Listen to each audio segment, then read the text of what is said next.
much soul can you hold? Now, isn't that a curious question that came to me the other day? I am just in the middle of creating this 7-week Reconnect program, which is all about reconnecting back to the true soul self. And we're on week 2, which is all about becoming soul fueled. How much soul can we fill up within our body?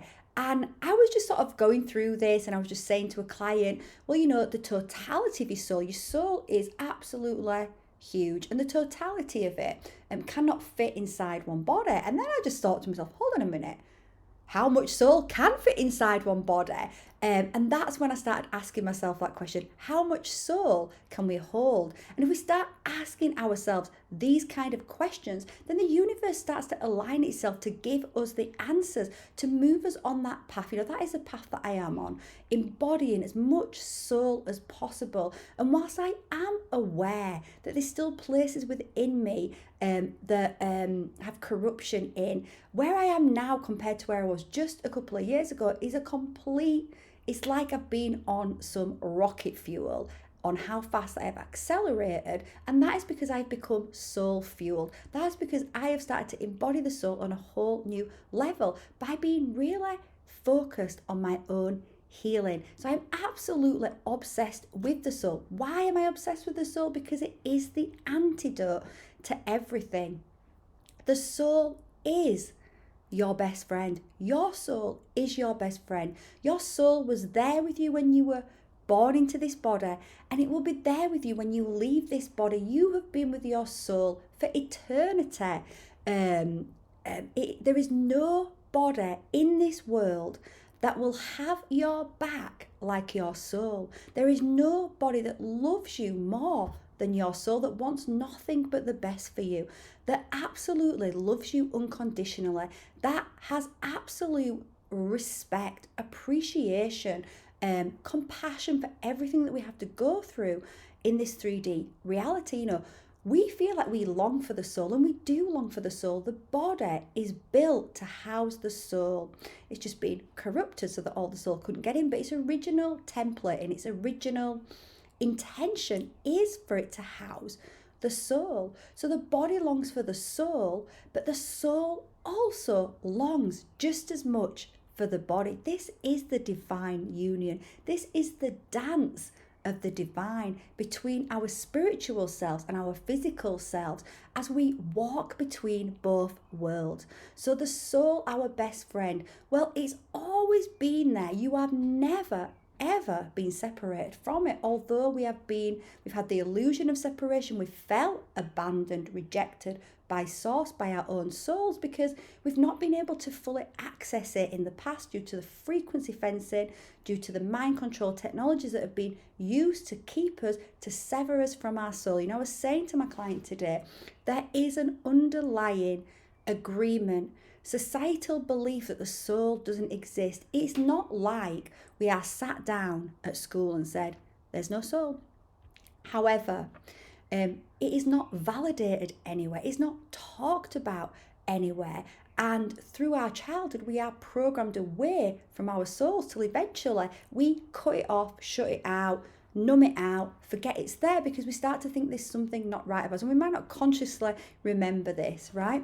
And interesting, but the soul, it will never leave you. It's still always been there, trying to nudge you in the right direction. Just waiting patiently, knowing at some point you're going to wake up and you're going to start looking right directly at your soul, which is all around you in your energy field, and you're going to start participating. You're going to start a real conscious relationship with your soul. And when you start a real conscious relationship with your soul, well, everything changes. I was speaking to a guy the other day, and we were talking about certain stuff, and he basically said that science says no. Science says no soul, right? And that it was going to persuade me that I didn't have a soul. Now, he didn't say those words. He was going, I can persuade you. I was like, okay.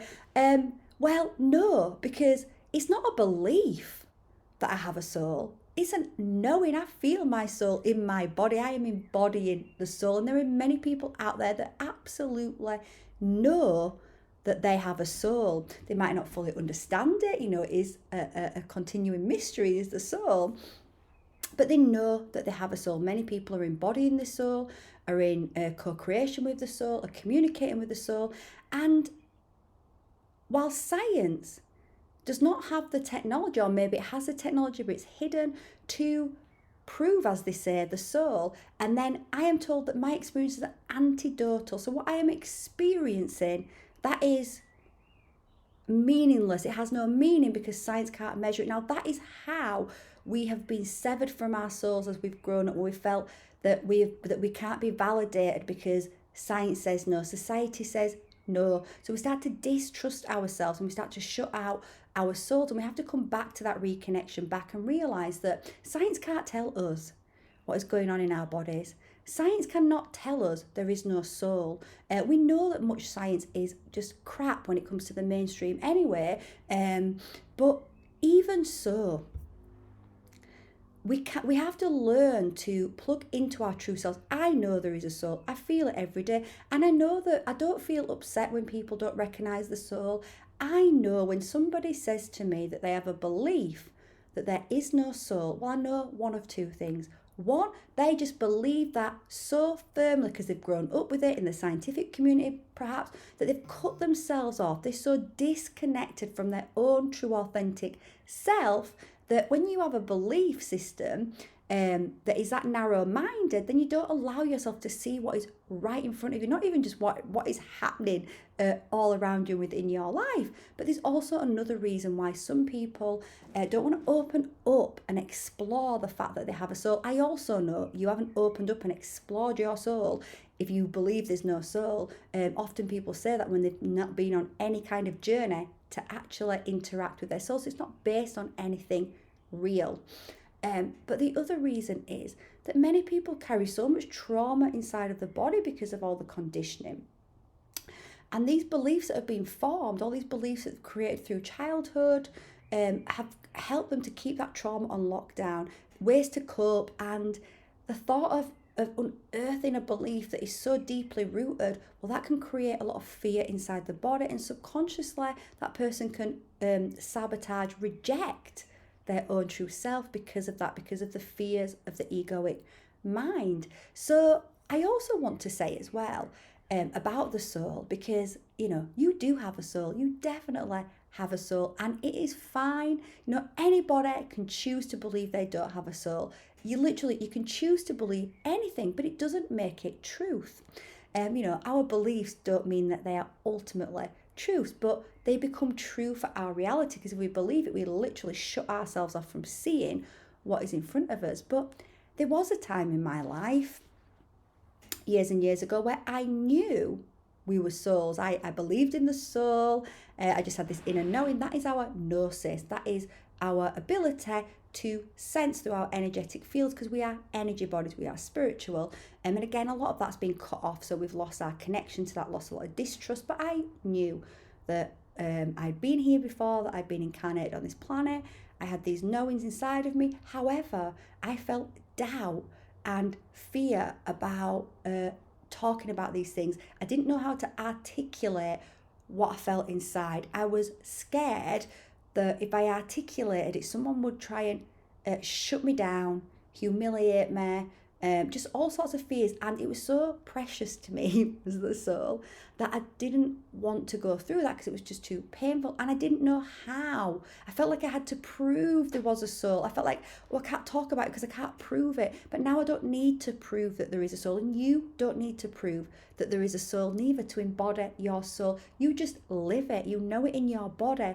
And when you know it in your body, you can be with people that don't know it in their bodies, and it's fine. It's fine. You don't have to prove to them that you have a soul. I would also say science has not disproven the soul, and it never will, because it can't, because the soul exists. There is one ultimate truth about us all, that we all come from source, and we are all souls. So I just wanted to make this quick video to big up the soul, to say it is the soul that is the key. The soul and the body in union is the key. The body is the key, and the soul coming into union, and we do that through our healing journey. Now, I have actually I have actually given as a free gift, God, I can't get my words out there at all. It's like, soul, help me. As a free gift, I have given my week 1 of this Soul School Reconnect program just for people to really dip their toe in and see what it's about. Week 1, it's a 1.5-hour masterclass, energy transmission activation, followed by a meditation and a couple of soul practices to go with it. So you can see the link in this video to do week 1 of that course. And if you're interested in continuing it, well, I'm already sort of halfway through the live. Well, I'm on week 2, so it's probably not going to be possible to join me on the live, but get in touch. My email's there. You never know when I'm going to be doing another live, and I'm also recording it, so it's also going to be available to purchase on download to do yourself as I move through it as well. So, but if not, do it anyway, week 1, because week 1, even on its own, is a really good start to our healing journey. And it will, I believe that when you listen to week 1, there's going to be some things that just click into place through listening to that and doing that meditation. So